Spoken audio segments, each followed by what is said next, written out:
Welcome to MSP Unplugged. I'm your host, Paco LeBron. This is the place to learn how to run your IT service business, or MSP. Whether you are a nimble MSP or leading a team for the journey, this is the place for you.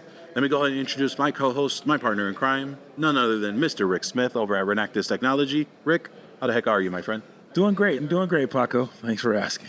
Well, it's one of them long ones. We are near the end of day 2 of PAX 8 Beyond over here in Denver at the beautiful Gaylord Convention Center.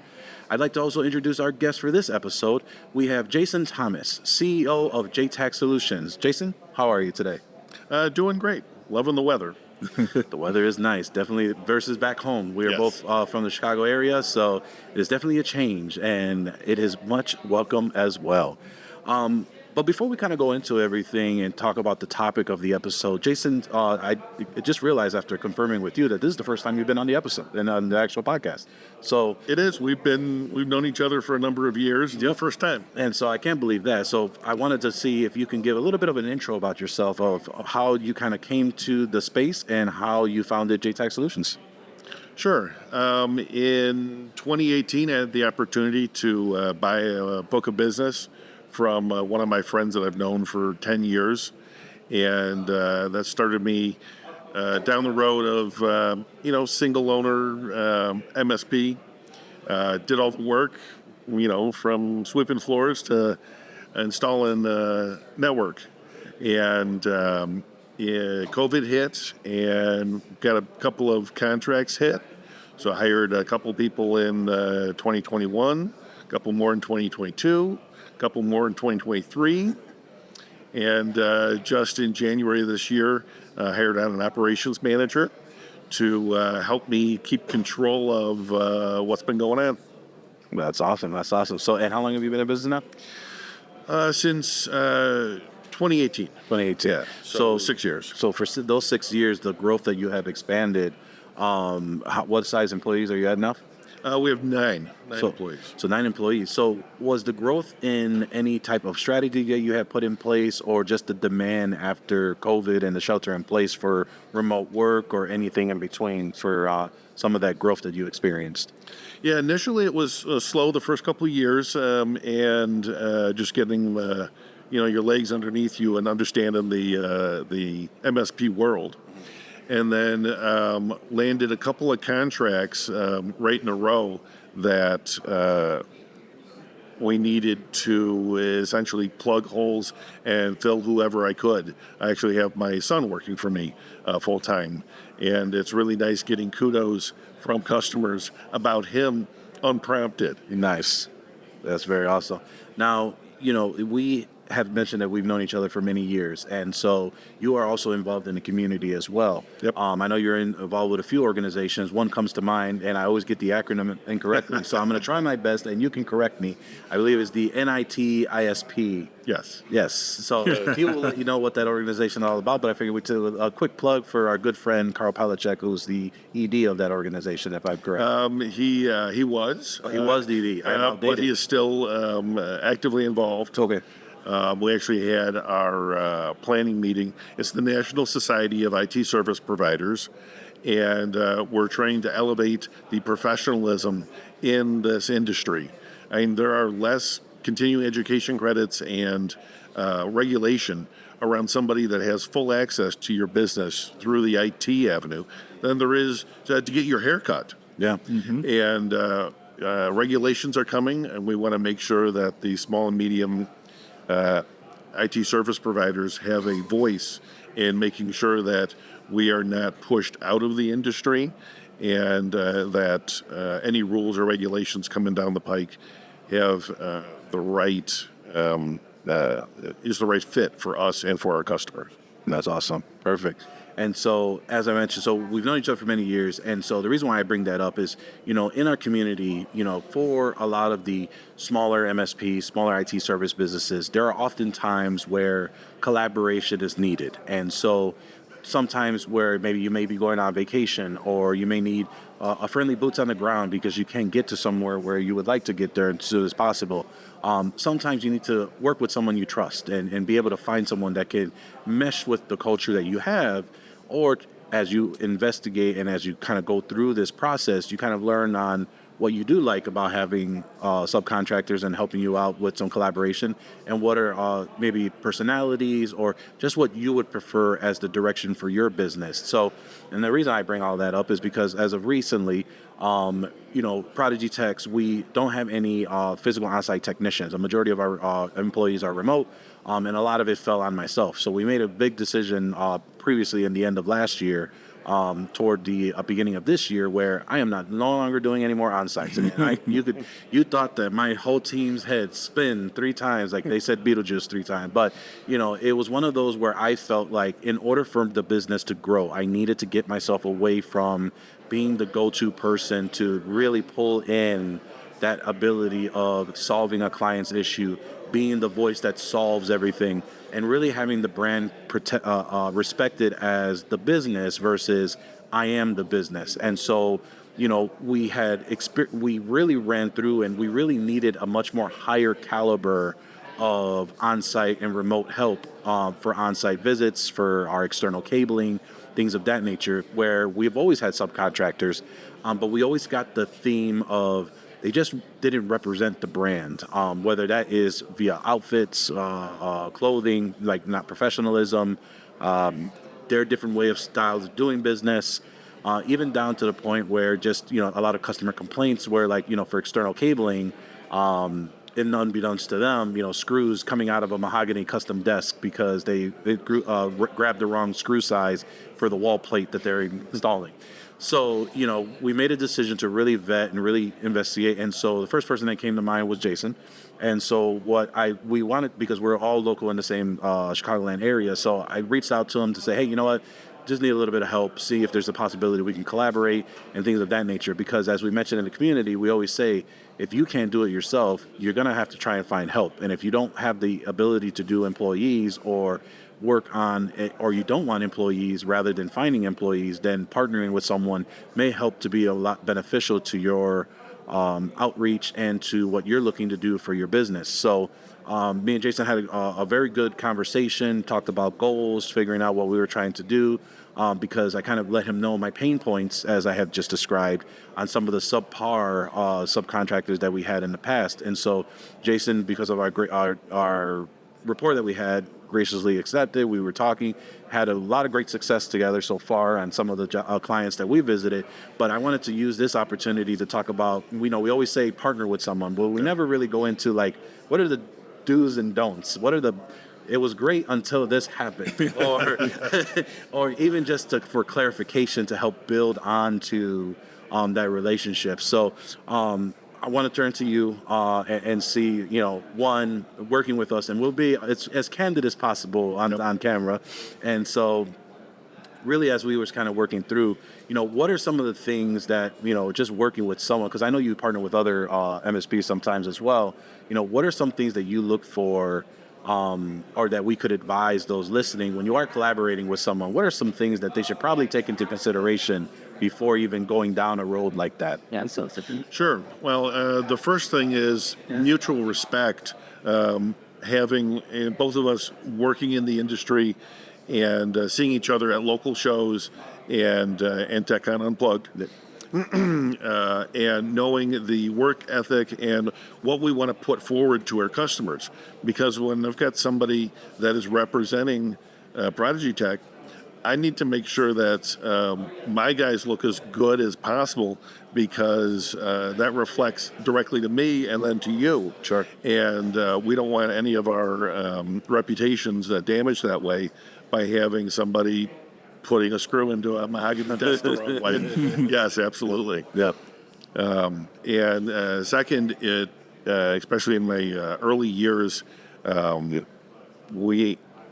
got a number of people that I trust in Chicagoland that, one, will do a good job for my customers, two, won't go behind my back to steal them, and three, have the technical expertise to make sure that it's done right the first time. That's awesome. Yeah, it's amazing, right? On how just really to consider ethics and things of that nature when you're working with someone, because you're right. It could be where you're representing a brand and the client can come to you and they'll say, well, it's innocent. I'm the one doing the work. They'll sometimes go ahead and walk around, and the client just mysteriously vanishes, right? And so, and it's funny because we actually did have that. We had that happen. I was just going to say. We yes. literally had that. So, you had visited a client of ours to help me out with an issue that they had. And so this client was saying like, hey, do you happen to know of any Microsoft consultants or SharePoint developers? Do you happen to do all that? Because this client, the best way to describe is very unsatiable on her efforts of what she's trying to do with the Microsoft ecosystem. Yeah. The unfortunate part is, like any entrepreneur, there's so many directions that they're being pulled in. You cannot lock them down for longer than a day to implement anything that they're requesting. Gone through many contractors. They won't go with contractors you've suggested. They'll go on Upwork because they gave them a scope of work. And then when things go wrong from that scope of work that wasn't given, we have to go ahead and solve that. So we had a similar situation where that happened, and Jason right after said, hey, you got a minute? I texted you, I think, and I'm like, hey, you got a minute to talk? Because I want to make sure we stay on the up and up with working with our customers. And I appreciated that too, because for that, one, that told me obviously the character that Jason and his team has, but two, it allowed me to understand, all right, where do we need to go? And so this client is part of our strategy of, as I mentioned on previous episode, of the pumpkin plan and trying to get the right clients for what we're looking for because of our concentration on certain industries. And unfortunately, her industry is just not one of those verticals that we're concentrating on. So that was a great opportunity of discussing as well. I would like to highlight one of the things that have probably caused a hindrance to your team from us, and that is probably the lack of not only documentation, but sometimes you're greeted with something that seems to be completely different than what you were sent to the job for. And so, unfortunately... that's the nature of the beast sometimes with walking in any position for IT, yes. Yep, and so, and I think that having strong documentation is a key, but really ensuring that when you are dispatching a job, that, if this is the job that needs to be taken care of, this is the job that gets taken care of. And being able to provide that partner who's representing you the ability to say, hey, I'm actually here for this, but for that other thing, if there's time, sure, we can probably address that. But you really need a ticket for any of those issues, because if you go ahead and have something that's solved and then it goes wrong later on, or if they're kind of greeted with a surprise, then as a whole situation as well. So I don't know if it happened. I think it may have happened a few times where we just didn't. It was a misalignment of communication. But I do know for a fact this happened with our cabling subcontractor, where all he was supposed to do was go to the office, run a drop. That's all he was supposed to do. Come to find out, he's setting up the computer for a new hire that's there. Apparently, they needed 3 drops instead of 1 because they forgot to tell us it was a computer, a printer, and a phone. They wanted us to set up the phones. We don't set up the phones. It was a third party that they hired to do the phones. That's a whole different setup. There was confusion of how that configuration is set up, even though the KB was there, but it wasn't provided to the subcontractor to communicate. So this wasted effort, and oftentimes you are paying their wage, whether that's an hourly or an agreed block. And so if it goes out of scope, that can creep up very much so because of the lack of preparation. So that's one of the things I did want to highlight, where as you're collaborating, you want to make sure, as tight as you keep it internally, you have to make sure that they are representing your brand as best as possible with the information you've given them. I'm not sure if there's anything you wanted to add to that. No, well, we weren't that contractor. No, want to they were not. make sure that's understand that. But at the same time, it's a lot of it is aligning the documentation and just your SOP for how your tech, when he arrives on site, who he talks to, additional work that is brought up. Yeah. Hey, what is your normal process on that versus what is our normal process? Sure. And just getting both companies in alignment so we can set the expectations to make sure the customer has what they need and everything gets done. Absolutely. Now, Rick, when it comes to subcontractors, we've gone on a little bit about kind of like what our experiences have been, and kind of from just working together. From you working with some of your subcontractors, have there been any opportunities or issues that have come up where either A, you really praised them for stepping up, or you wanted to wring their neck through the phone? Yeah, I'll give it both ways. And I do subcontractor for some other company. Like I partner with some other companies who are on the West Coast and have clients on the East Coast, right? And I have contracted other companies to do work for me. And two of the things that not always have, but happens is, again, and it goes back to what you guys say, it goes back to integrity of the company that you're dealing with.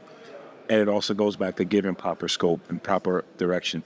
And sometimes it's as simple as saying, in your example of they need 3 drops instead of 1, but you told the somewhere along the line it should be, okay, only do the 1 drop, or send us or communicate with us before anything else is done. Yeah. And again, Jason, your example of the client asking something, you showed ethics to reach out to Paco to say, hey, this is what's going on, right? Sometimes that doesn't happen, which leads to bad relationships, which that did happen to me once, where I asked someone to go in, and this is one of the times a few years ago when I didn't have the support. So I asked someone else to go, and what they did was to do the job that I asked them to do, but then started pointing out to the client other things that needed to be done.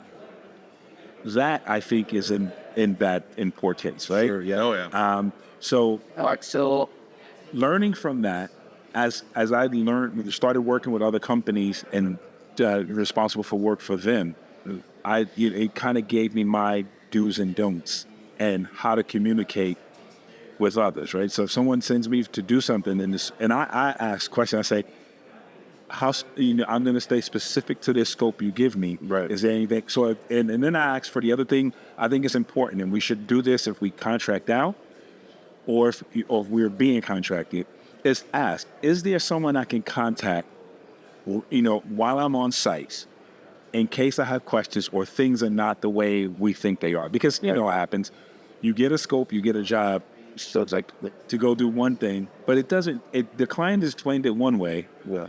The tech who wrote the ticket, interpreted it another way, and you get there and neither one of those stories match. And the most important part is being available when those questions come up. I remember there was a time where I don't know if it was you or one of your members had went down for a printer install, and per best practice, you were trying to figure out, all right, what's the IP scheme, what are we doing, et cetera, and it wasn't in the ticket. And so the backup technician who we assigned had no clue.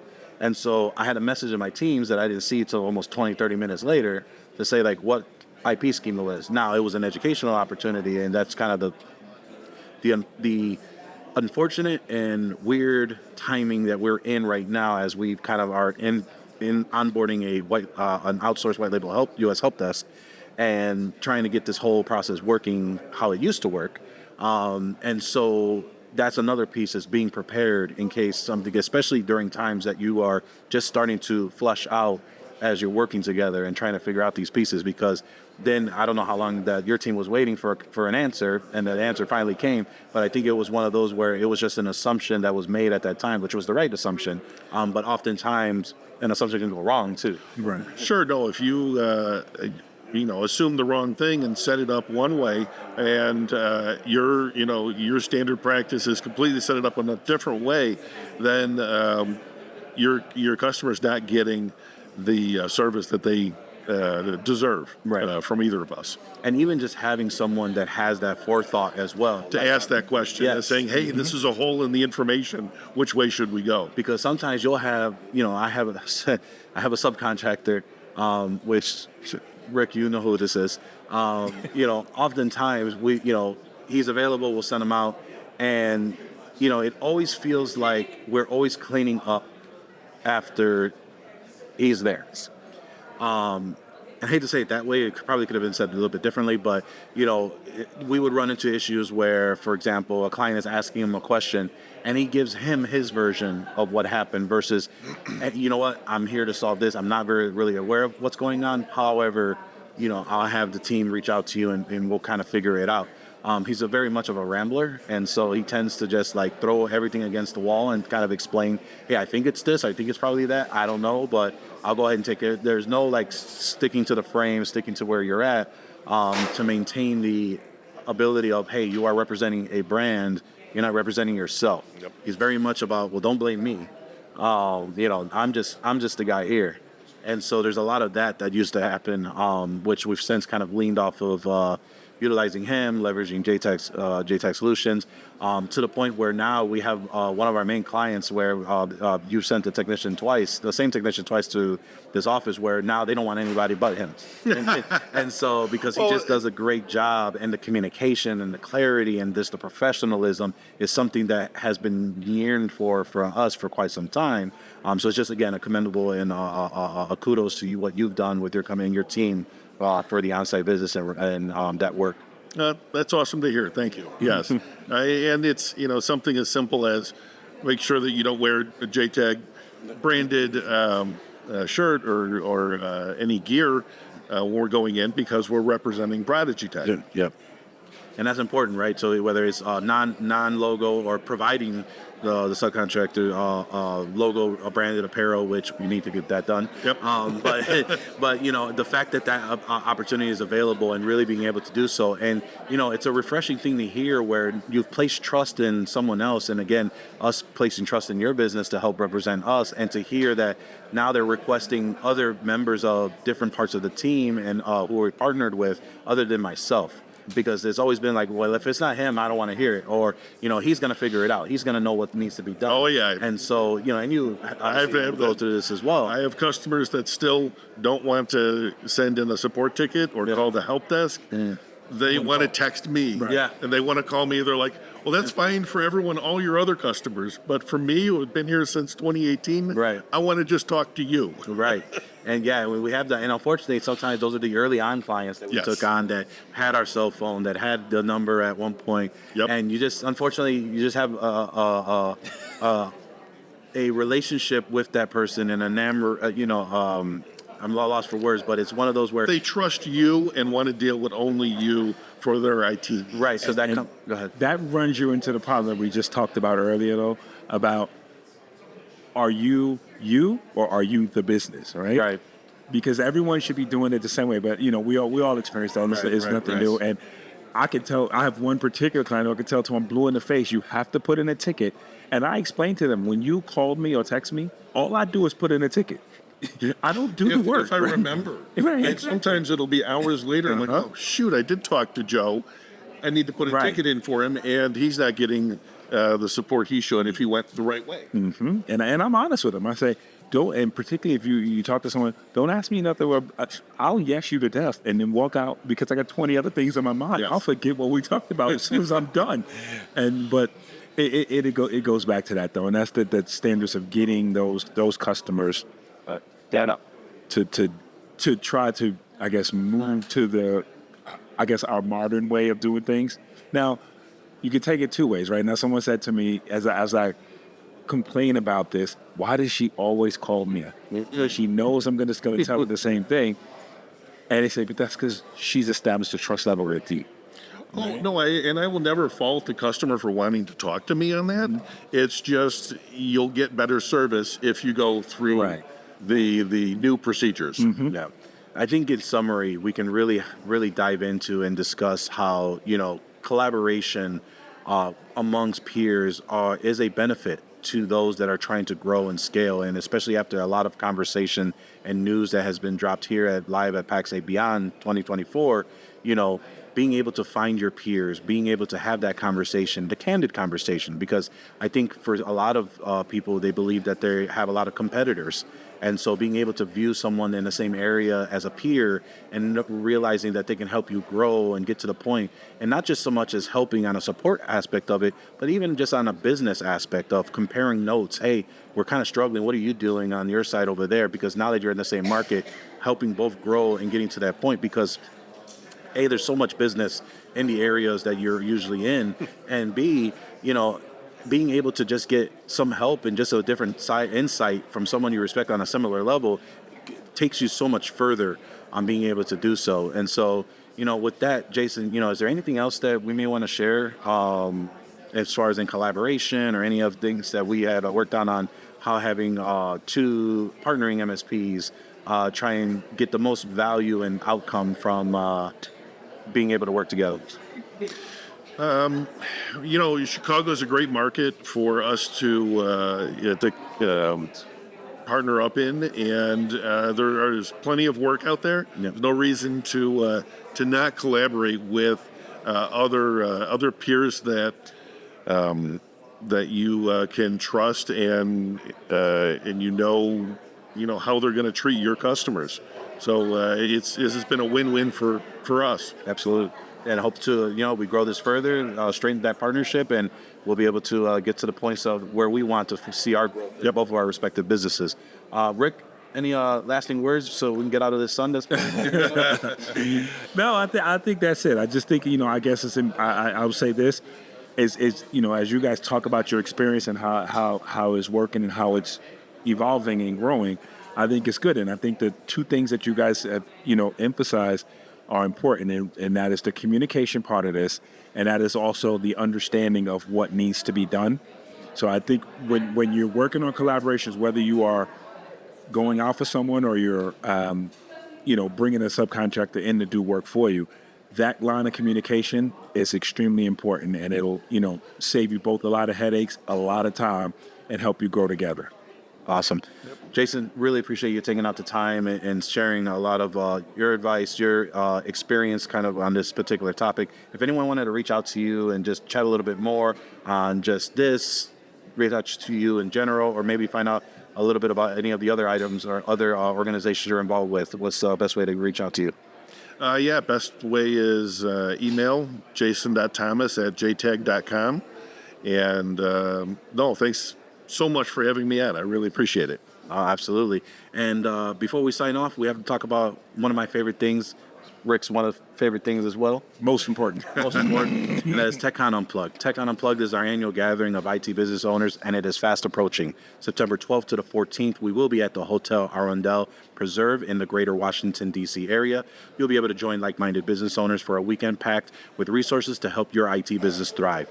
As we've mentioned, this ticket includes 25-plus educational sessions, 2 networking events, and after-hours entertainment, all expo meals, refreshment, happy hours, entrance to generous show raffles.